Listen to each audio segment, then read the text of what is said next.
Hello Harsha గారు, మీరు మా వైజాగ్లో పాదం పెట్టారో లేదో అది చెప్పండి. పాదం పెట్టడం అప్పుడే సిటీ చూస్తుండడం కూడా అయిపోతుందండి. అయితే డైరెక్ట్గా మా ఇంటికి వచ్చేసేయండి. లేదండి, హోటల్కి వెళ్ళి రిఫ్రెష్ అయ్యి వస్తాం. హోటల్కా? ఇది ఎక్కడ న్యాయం అండి? నేను హైదరాబాద్ వస్తే ఏ హోటల్లో తెక్కుండా మీ ఇంట్లోనే స్టే చేయాలా? మీరు వైజాగ్ వస్తే మాత్రం మా ఇంట్లో కాకుండా హోటల్లో దిగుతారా? నేను ఒప్పుకోను సార్. మీరు డైరెక్ట్గా మా ఇంటికి వచ్చేస్తున్నారు అంతే. ఓకే ఓకే, అలాగే మీ ఇంటికే వస్తాం, సరేనా? అలా అన్నారు, బాగుంది. వచ్చేయండి, మీకోసం వెయిట్ చేస్తూ ఉంటాను. అయితే ఈలోగా మేము అనుకున్న సైట్ ఒకటి చూసి వస్తామండి. ఏది? మీరు కట్టబోయే 5 స్టార్ హోటల్ సైటా? Yes yes, correct. మరి నేను చూసి ఓకే అంటేనే కానీ మిగతా పనులని ముందుకు సాగవు కదా.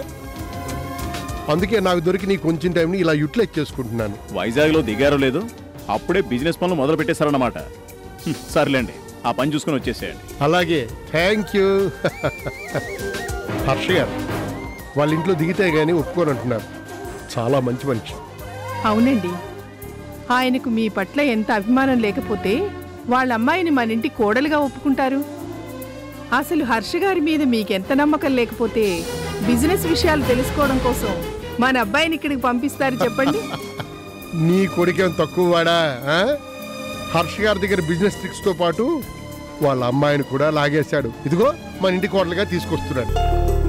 Hello hello, నేనచ్చినా? కృష్ణ నువ్వా? ఏంటిది కొత్త నెంబరు? ఏం చెప్పమంటావు నా పాటలు? పాత నెంబర్కి అయితే ఆ సౌందర్య గడియకోసారి గంటకోసారి నాకు ఐ లవ్ యూ చెప్తూ ఫోన్లు చేసి విసిగించేది. ఇక ఇలా కాదని ఆ నెంబరు సిమ్ము తీసి పారేసి కొత్త సిమ్ వేశాను. ఆ నెంబరే ఇది. అయితే ఈ నెంబర్కి ఇప్పుడు నేను ఫోన్ చేసి విసిగిస్తే సరిపోతుంది, అంతేనా? ఇప్పుడు అంతకంటే ఓ పెద్ద బాధ్యత ఉందమ్మా నీకు. ఏంటో త్వరగా చెప్పండి బాబు, అవతల నాకు చాలా పనులున్నాయి. ఈ పని నీకు చాలా ముఖ్యమైంది. నువ్వు అరకులో నాకు కనిపించిన ఆ రోజు గుర్తుందా? ఆ రోజు నువ్వు నా కంటికి మాత్రమే కనిపించలేదు అర్చన, మనసుకు కూడా కనిపించావు. కాబట్టి నా మనసులో ఎక్కడో టచ్ చేసి అర్చన తప్ప ఈ లైఫ్కి వేరొకరొద్దు అనిపించావు.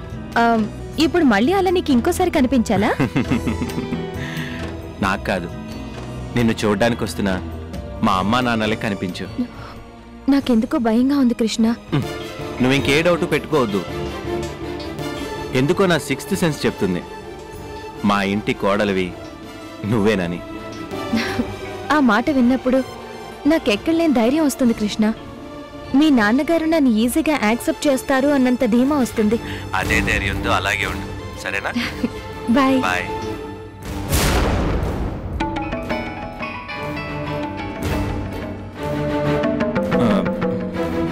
హలో. ఒరే కృష్ణ, ఏమిట్రా ఇది? ఏంటి నాన్నగారు? నీకు అసలు బుద్ధి ఉందా? ఏమైంది? మేము అక్కడి నుంచి ఇక్కడికి వచ్చింది దీనికోసమా? సారీ నాన్నగారు, నేను మీకు ముందే చెప్పాలనుకున్నాను, కానీ ధైర్యం చాలక. పనుండి ఎయిర్పోర్ట్ రాలేని చెప్పడానికి ధైర్యం చాలకపోవడం ఏమిట్రా? మతిలేని మాట. అంటే మీరు కోపడేది నేను ఎయిర్పోర్ట్కి రాలేదనా? అది మాత్రమే కాదు, ఫోన్ చేసిన వెంటనే ఎందుకు లిఫ్ట్ చేయలేదు? అసలు ఫోన్ చేయాలనే ఆలోచన ఎందుకు నీకు రాలేదురా? నాన్నగారు, మార్నింగే సైట్కి వెళ్లాల్సి వచ్చింది. అక్కడ వాళ్ళతో డిస్కషన్లో ఫోను సైలెంట్ మోడ్లో పెట్టి మర్చిపోయాను.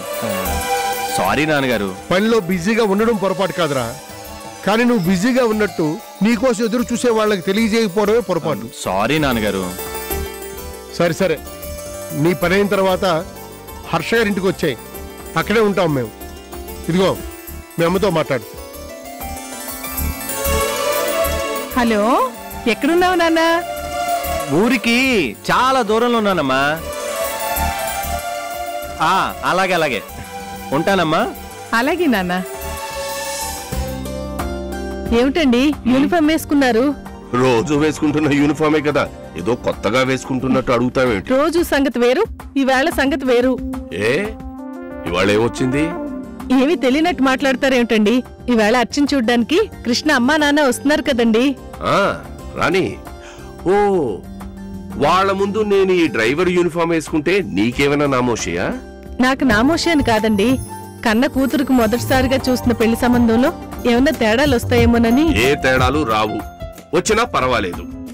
నేనొక డ్రైవర్ అని, అర్చన ఒక డ్రైవర్ కూతురని వాళ్ళకి ఏ దాపరికం లేకుండా తెలియడం కోసమే నేను ఈ డ్రైవర్ యూనిఫామ్ వేసుకున్నాను. సరే, మీ ఇష్టం. యూనిఫామ్ వేసుకునే ఇంట్లో తిరగండి.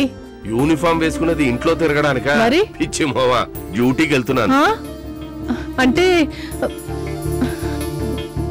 మీరు హర్షబాబు గారింటికి డ్యూటీకి వెళ్తున్నారా? అవును, డ్యూటీకే వెళ్తున్నాను. కృష్ణ తల్లిదండ్రులు వస్తున్నారని తెలిసే వెళ్తున్నాను. వాళ్ళకి అప్పుడే అక్కడే నేనొక డ్రైవర్ అన్న సంగతి తెలియడం కోసమే వెళుతున్నాను. నాన్న కాఫీ.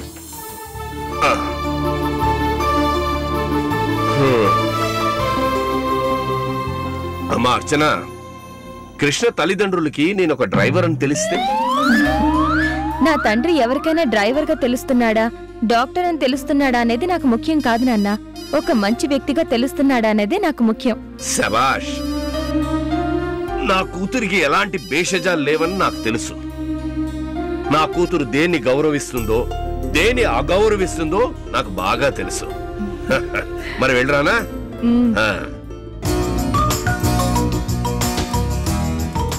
నమస్కారం సార్, బాగున్నారా? బాగున్నాను సార్, మీరు ఎలా ఉన్నారు? బాగున్నాం. హే చరణ్, ఏంటి సార్ మనోడిని ఆడిస్తున్నారా? లేదండి, వాడే నన్ను ఆడిస్తున్నాడు.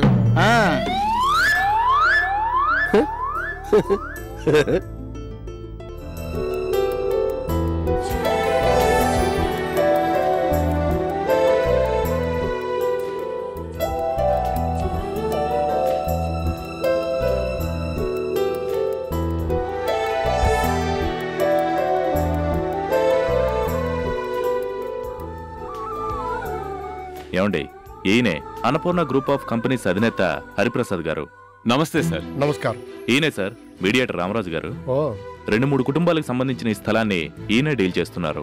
పక్కా డాక్యుమెంట్స్ ఉన్నాయి కదా? ఉన్నాయి సార్. మీ పిఏ గారు 20 days బ్యాకే చెప్పారు సార్.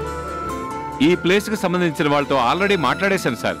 అయితే 10 days బట్టి కేఎస్పీ గ్రూప్ ఆఫ్ కంపెనీస్ వాళ్ళు దీనికి పోటీ పడుతున్నారు సార్. వాళ్ళేం కడతారు? 5 star హోటల్ అండి సార్. మేము అదే కడతాం. హోటల్కి అయితే ఈ ప్లేస్ కరెక్ట్ సార్. ఎయిర్పోర్ట్ కూడా దగ్గరే. అందుకే వాళ్ళు అడ్డుపడకుండా కొంత డబ్బు అడ్వాన్స్ గా వాళ్ళ ఫ్యామిలీస్ కి ఇచ్చాను సార్. ప్లేస్ ఉందని చెప్పారు, చూడ్డానికి వచ్చాం. నచ్చితే అప్పుడు మీడియేటర్గా ఈ ప్లేస్ మీ చేతుల్లో ఉందా వేరొకరి చేతుల్లో ఉందా అప్పుడు చూద్దాం. అంతవరకు అది మీ ప్రాబ్లం, మా ప్రాబ్లం కాదు. అవి మీరు మాకు చెప్పనవసరం లేదు సార్. నిజమే సార్, కానీ ఈ ప్లేస్ మీద ఎందరి కళ్ళున్నాయో మీకు తెలియాలని ఈ విషయం చెప్తున్నాను సార్. ఈ ప్లేస్ మీద అందరి కళ్ళున్నా ముందు మన కన్ను పడిందో లేదో చూసుకోవాలి. అది చూడనివ్వండి.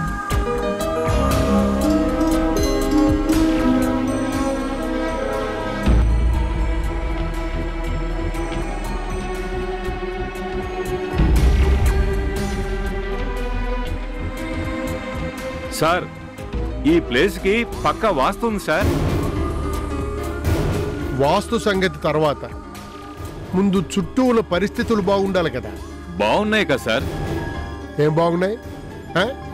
అటు చూడండి, ఏమిటా గుడిసెలు? ఇక్కడ నేను కడుతున్నది అనాథాశ్రమం కాదండి, 5 star హోటల్.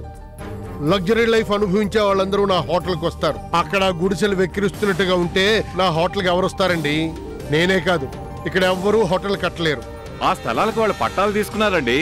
వాళ్ళని ఖాళీ చేయించడం చాలా కష్టం. అయితే ఇక్కడ హోటల్ కట్టడం కూడా అంతకంటే కష్టం. ఈ ప్లేస్ కి మంచి డిమాండ్ ఉంది సార్.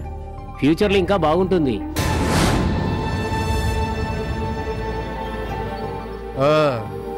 నీ పేరేంటయ్యా? డ్రైవర్ కాశీ అండి. అంటే నువ్వు డ్రైవింగ్ చేస్తావు అన్నమాట.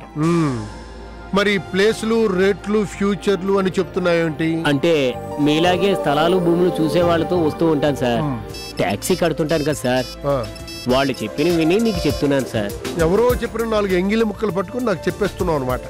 నేనెవరో తెలుసా సార్? 25 సంవత్సరాల నుంచి ఇటువంటి స్థలాలు కొని కంపెనీలు, కమర్షియల్ కాంప్లెక్స్ కడుతూ అనుభవం గడించిన వాడిని.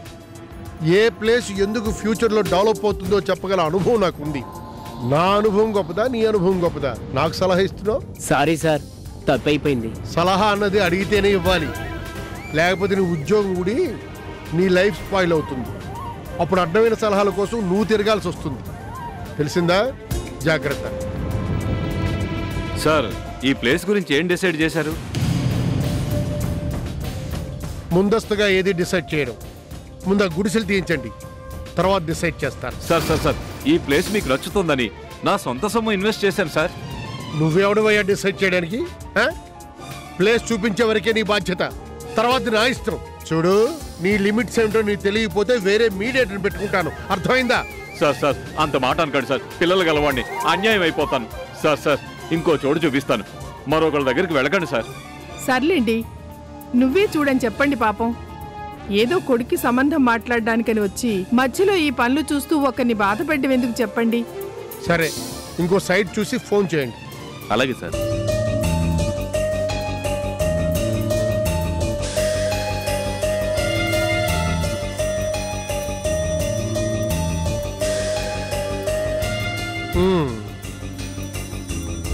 అందుకే బిజినెస్ దగ్గరికి ఆడవాళ్ళని తీసుకురాకూడదంటారు. బిజినెస్ లో సెంటిమెంట్ కి తావు లేదు.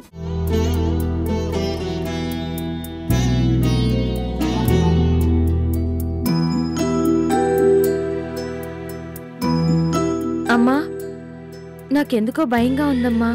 భయం ఎందుకమ్మా? కృష్ణ తల్లిదండ్రులు నిన్ను చూసే అంతవరకే ఏ అభిప్రాయమైనా నిన్ను చూసిన తర్వాత ఒకే అభిప్రాయానికి వస్తారు.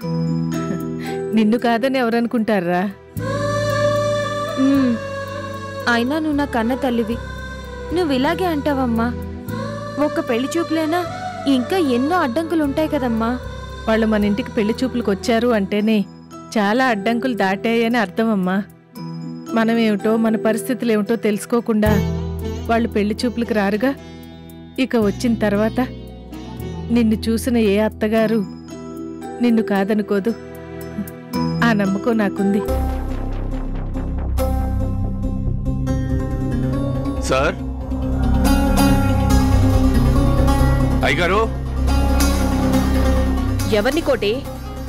ఎవరిని పిలుస్తున్నావు? అయ్యగారిని పిలుస్తున్నాను అమ్మగారు. సార్ అని నువ్వు అయ్యగారిని పిలుస్తున్నావా? ఎందుకలా పిలుస్తున్నావు? మర్యాదగానే పిలిచాను కదా అమ్మగారు, అది తప్ప? అవును, తప్పే. మీ అయ్యగారిని అయ్యగారు సార్ అని పిలవకు, హర్ష అనే పిలు. అదేంటమ్మగారు అలా అంటున్నారు? నేను సారు ఒంటరిగా ఉన్నప్పుడు తప్ప పేరు పెట్టి ఎప్పుడూ పిలిచింది లేదు, అలా పిలవను కూడా. అయ్యో కోటి, నువ్వింకా స్నేహితుడిగానే ఆలోచిస్తున్నావా? మీ అయ్యగారి మీద ఆ చనువు తీసుకోమన్నది ఓ స్నేహితుడిగా కాదు, ఓ కోటీశ్వరుడిగా ఆ చనువు తీసుకోమంటున్నాను. ఏంటి, అర్థం కాలేదా? నువ్వు హరిప్రసాద్ గారి వియ్యంకుడు అయితే నువ్వు కోటీశ్వరుడి కాకుండా ఎలా ఉంటావు? ఒకవేళ నువ్వు కాకపోయినా ఆ హరిప్రసాద్ గారు నిన్ను కోటీశ్వరుడివి కాకుండా కోటిగా ఎలా నిలబడతారు చెప్పు? నువ్వు రాబోయే రోజుల్లో కోటీశ్వరుడివే కాబట్టి నీ నోటంటా వచ్చే ఆ పిలుపుని మాకొంచెం ఇప్పటి నుంచే అలవాటు చేయి. ఆఫ్టర్ ఆల్ కోటిగాడు మా వారిని ఇలా పిలుస్తున్నాడే అని నేను బాధపడకుండా కొంచెం కొంచెంగా అలవాటు చేయి. మా సౌందర్యం ఈ ఫ్యామిలీని బాగా అర్థం చేసుకుంది. అందుకే అనేది, ఎలాంటి వాళ్ళనైనా మీ వైపు తిప్పుకునే మాయల మరాఠీలు అని. ఏదో చిన్నపిల్ల కోపంలో ఆడిపోసుకుంటుంది అనుకున్నానే కాని నిజంగా మీ ముగ్గురు మా గొప్ప మాయల మరాఠీలు. సౌందర్యని పక్కకి తోసి మరీ కృష్ణని మీ వైపు లాక్కున్నారు. ఎంత టాలెంట్! నాగస్వరంతో పాముని ఆడించినట్టు ప్రేమ పేరుతో కృష్ణని మా గొప్పగా నీ కూతురు ఆడించింది. ఆ మాయలో కృష్ణనొక్కడే పడేయలేదు, నా భర్తని కూడా పడేశారు. ఆయన మీ మాయలో పడి సొంత కూతుర్నే దూరంగా పెట్టి దానికి అన్యాయం చేసైనా సరే మీకు న్యాయం చేయాలని అనుకునేంత మైకల్లోకి ఆయన్ని దింపేశారు. ఇక ఆ వచ్చే హరిప్రసాద్ గారిని, అతని భార్యని ఎంతలా బుట్టలో దింపుతారో చూడాలి. బాబు కోటి, ఏదో మీ కుటుంబం చేసిన అన్యాయాన్ని గుండెల్లో దాచుకోలేక అమాయకంగా అన్న మాటలివి. పట్టించుకోకండి కోటిగారు. సంగీత, ఏంటి పిచ్చిదాల్లా వాగుతున్నావు? నేనింకా వీళ్ళ మాయలో పడలేదండి. ఆ మాయలో పడి పిచ్చివాళ్ళైన మీలా నేను పిచ్చిదాని కాలేదండి పిచ్చివాగుడు వాగడానికి. నేను వాగిందంతా జరిగిన నిజాలే. నోర్మోయ్. నువ్వు అనుకున్నదే నిజమన్నట్టు మాట్లాడుతున్నావు. నేను అనుకున్నదే నిజం కానప్పుడు మీరు అరిచినంత మాత్రాన నిజం అబద్ధం అయిపోతుందా? మీరేం చెప్పినా నమ్మడానికి నేనేం మీ కూతుని కాదు. అయినా నువ్వు ఇక్కడికి ఎందుకు వచ్చావురా? నిన్ను మీ ఇంటి దగ్గరే ఉండమన్నాను కదా. నా సంగతి అలా ఉంచండి సార్. సంగీతమ్మ గారు ఏంటి సార్ అలా మాట్లాడుతున్నారు? మా కుటుంబం మీద ఆవిడకున్న అభిప్రాయం అదా? నేను, నా భార్య, నా కూతురు ఆవిడ దృష్టి. రేకోటి, ఆ మాటల్ని పట్టించుకోకురా. తనకి సౌందర్య అంటే ఎంత ప్రాణమో నీకు తెలుసు. అలాంటి సౌందర్య తనకి దూరంగా ఉందని సంగీతలో ఏదో తెలియని అసంతృప్తి బయలుదేరింది. అదిగో ఆ మానసిక పరిస్థితిలో ఏదేదో వాగుతోంది. పట్టించుకోకురా ప్లీజ్. వెళ్ళు, నువ్వు ఇంటికెళ్ళి వెయిట్ చేస్తూ ఉండు. కృష్ణ పేరెంట్స్ వచ్చిన తర్వాత నెమ్మదిగా వాళ్ళని నేను మీ ఇంటికి తీసుకొస్తాను. వద్దు, నేను ఇంటికి వెళ్ళను, ఇక్కడే ఉంటాను. అదేమిట్రా, ఇక్కడెందుకు? ఇంటికి వెళ్ళి అర్చనను చూడడానికి వచ్చే మగపెళ్లి వారి కోసం ఏ ఏర్పాట్లు చేయాలో అవి చూడు. వెళ్ళు. ఆ ఏర్పాట్లేవో నా శక్తి మేరకు చేసుకోవడానికి నేను వెళ్ళి అక్కడ కష్టపడగలను. మరి ఇక్కడుండి ఏం చేస్తావా? కృష్ణ తల్లిదండ్రులకి ఇక్కడే నన్ను పరిచయం చేయి. ఇదిగో వీడే నా కారు డ్రైవర్ అని పరిచయం చేయి. అంత హడావిడిగా నిన్ను కారు డ్రైవర్గా వాళ్ళకి పరిచయం చేయాలా? చేయాలి, చేసి తీరాలి. వీడే నా కార్ డ్రైవర్ అని పరిచయం చేసిన తర్వాత వాళ్ళ అభిప్రాయాలు, నిర్ణయాలు ఏమిటో నేను తెలుసుకోవాలి. ఆ తర్వాతే నా కూతుర్ని వచ్చి చూస్తారో లేదో నాకు అర్థమవుతుంది. అంతవరకు నేను ఇక్కడే ఉంటాను.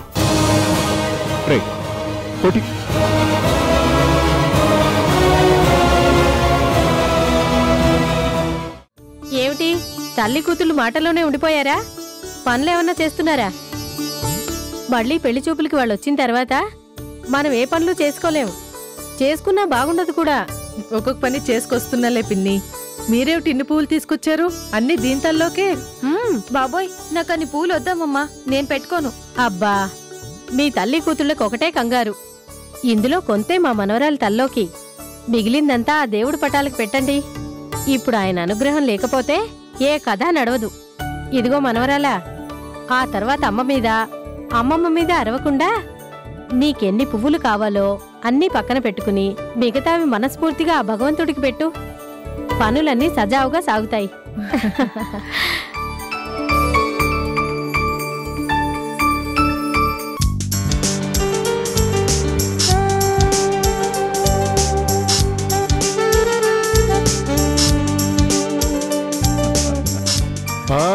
హర్ష గారు, వెల్కమ్ హరిప్రసాద్ గారు. మీరు మా ఇంటికి రావడం నిజంగా మా అదృష్టం. బిజినెస్ లో నాకు చాలా మంది ఫ్రెండ్స్ అయ్యారు, కానీ ఎవరు మీ అంత దగ్గరగా రాలేకపోయారు. మీరంటే నాకెందుకో చెప్పలేని అభిమానం. థ్యాంక్స్ హరిప్రసాద్ గారు, నాకు ఆ ఇంపార్టెన్స్ ఇచ్చినందుకు చాలా థ్యాంక్స్.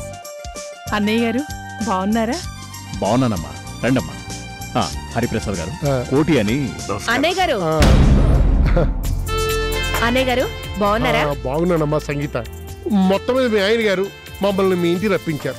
పోనీలేండి, ఇలాగైనా వచ్చారు. బాగున్నారా వదిన గారు? బాగున్నానమ్మా. కొంచెం ఆ లగేజ్ లోపల పెట్టు. హరిప్రసాద్ గారు, ఇతను డ్రైవరే కావచ్చు, కానీ నా స్నేహితుడండి. ఈయన మీ ఫ్రెండా?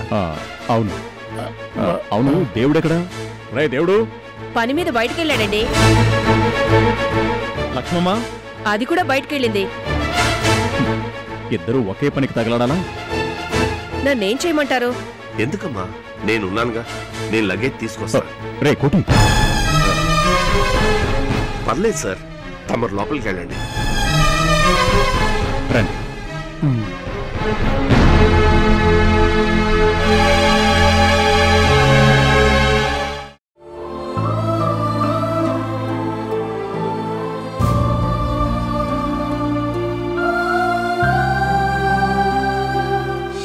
మీరిద్దరూ ఎట్టి పరిస్థితుల్లోనూ భార్యాభర్తలు కాలేరు.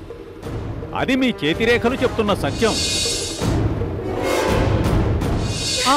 అవునా?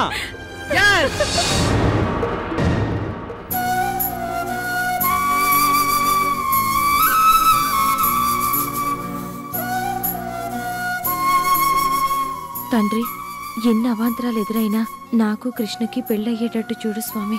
ఎవరేం చెప్పినా నేను నిన్ను మనస్ఫూర్తిగా నమ్ముతున్నాను స్వామి.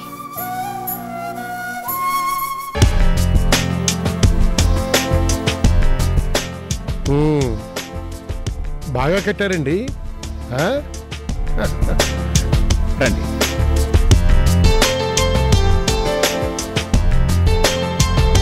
రండి. హరిప్రసాద్ గారు, ఇది మీ రూమ్. మీకు నచ్చితే ఓకే, లేకపోతే మరొకటి ఏర్పాటు చేస్తాను. దీనికేమండి, బాగుంది. హర్ష గారి ఇల్లు అయినా రూమ్ అయినా, రూమ్లోని ఇంటీరియర్ డెకరేషన్ అయినా ఆయన హోదాకి టేస్ట్కి తగ్గట్టుగా ఉంటుంది. ఒక్క విషయంలో తప్ప.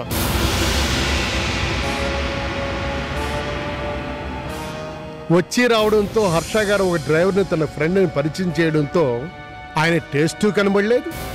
ఆ మాట అతని స్టేటస్కి తగ్గట్టుగా కూడా లేదు.